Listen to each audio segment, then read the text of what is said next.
So, hello, what's up guys? This is me, Sangkay Janjan, and we're back. At ito, pag-usapan lamang po natin mga Sangkay saglit. Ako ay nasa labas ng bahay, no? May lakad, pero pansamantala, no? Update ko lang kayo dito mga Sangkay tungkol po dito sa umano'y mga Chinese spy. Na ayon po dito sa report, nahuli daw po ito ng NBI. So, ano na naman kaya ito mga nakita mga Sangkay ng mga otoridad natin? Ito po siya. Ito yung video or picture mga Sangkay. Makikita po ninyo, iyan po yung mga nahuling mga espiya daw po ito ng China na nasa Pilipinas. So, tingnan po natin. Ayon dito, ipiniresenta ng NBI daw po sa Department of Justice ngayong Lunes ang isang naarestong Chinese na nagsasagawa ng mga aktibidad para mag-espiya sa bansa. Grabe, no? Mga Sangkay. Ito po yung naidulot talaga nitong mga pasaway na mga Chinese dito sa Pilipinas. Di naman sila lahat mga Sangkay kasi may mga kakilala, may mga kaibigan pa nga po tayo mga Chinese na matagal na po ditong naninirahan sa ating bansa, but they are good people, no? Hindi po katulad nito mga Sangkay na masyado pong nakakabahala itong mga ginagawa nila. Biruin nyo mga Sangkay, nandito sila sa ating bansa para mag-espiya.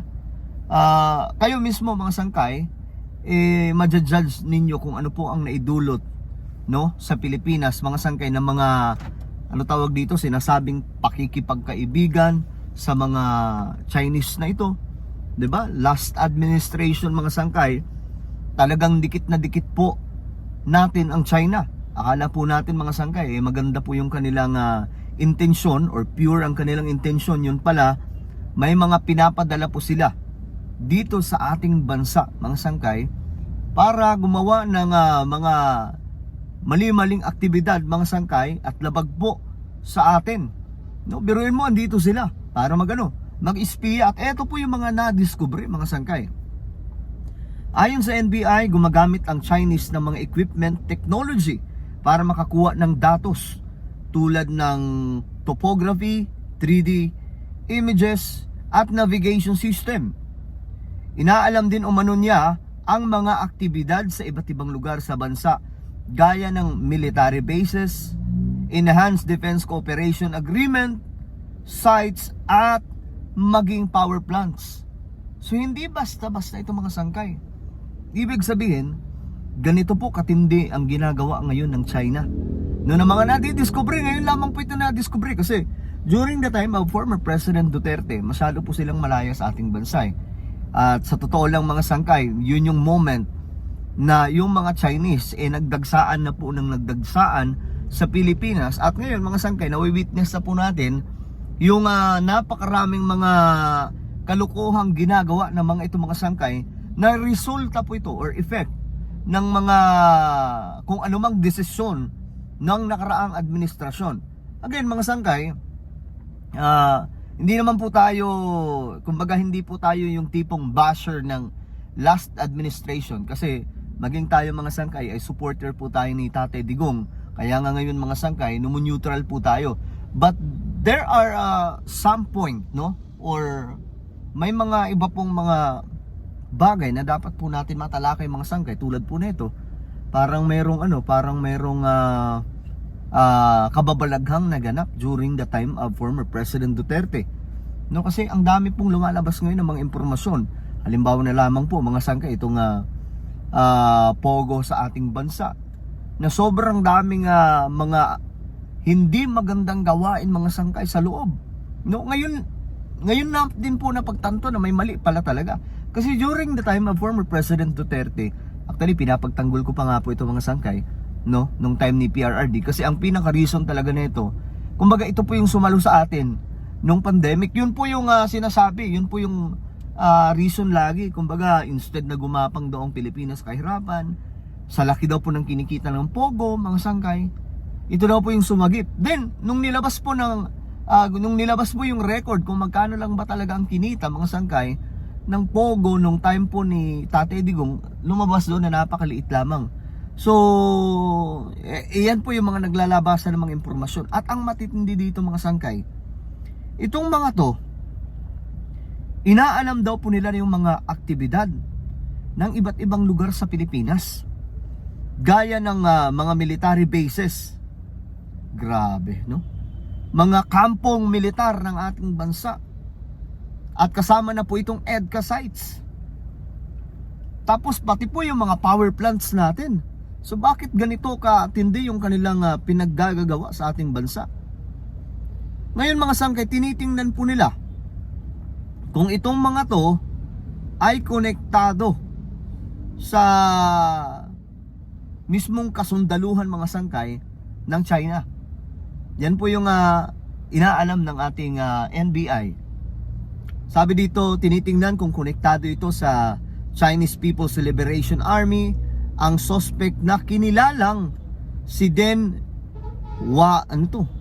Waking o Yuan King. Yan King pala ata to mga sangkay. Hirap basahin ng mga pangalan ng mga to eh. Isa siyang technology software engineer at 5 taon nang naninirahan sa bansa natin. Tagal-tagal na rin, no?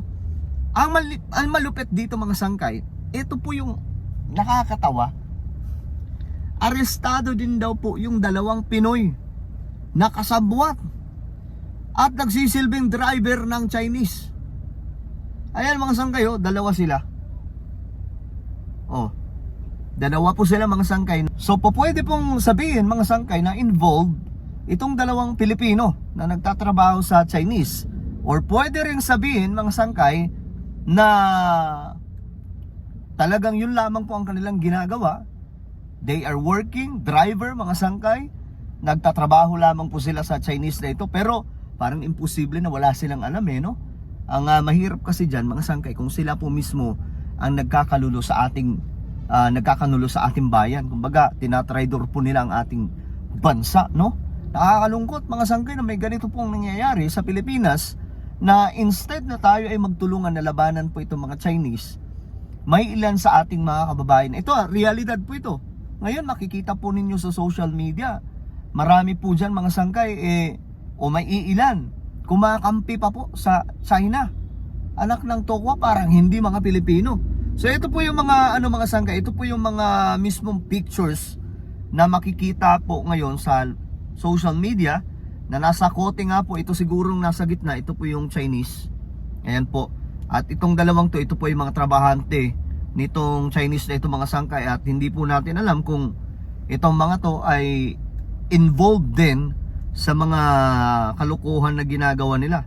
So ayan mga sangkay, meron pa pong mapa. Anak ng toko itong mga taong to.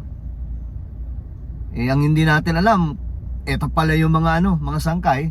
Ito pala yung mga naguhuda sa Pilipinas. Sila yung mga nagdadala sa mga sites, mga kampo ng ating bansa. Kasi Pinoy Ayan po, nakita po dito mga sangkay. Siguro ito po yung sasakyan niya. Ayan po, kung paano po siya nagiging espiya sa Pilipinas. Ayan tingnan nyo mga sangkay, ani mo yung mga baterya. Pero mukhang yan po ang ginagamit niya mga software or mga, hindi ko alam, mga equipment yan, technology mga sangkay, para po sa kalokohan nito mga Chinese na ito. So, ngayon, yan po ang nabisto ng ating mga otoridad mga sangkay. At ayon pa nga po dito, the Chinese allegedly use state-of-the-art sensors capable of generating 3D images of strategic sites, including military camps, mga kampo ng military, power plants, government offices, grabe. Ano pa? Shopping malls, kahit po yung mga mall, mga sangkay, kaya din po nilang puntahan. The equipment included itong sinasabing Global Navigation Satellite System, real-time kinematics, technology typically used for precise mapping, navigation, artillery, targeting, and supply chain management. So ganito po katalino itong taong to mga sangkay. So hindi po talaga basta-basta.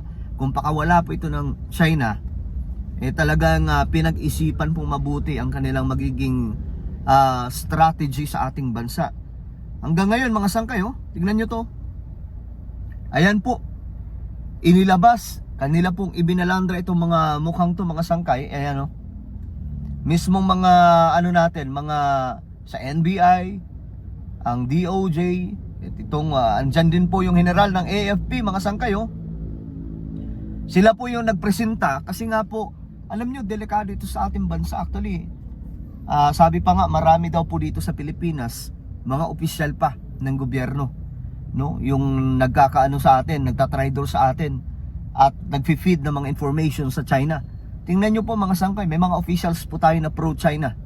At hindi ko na kailangan banggitin pa kung sino-sino ang mga yan.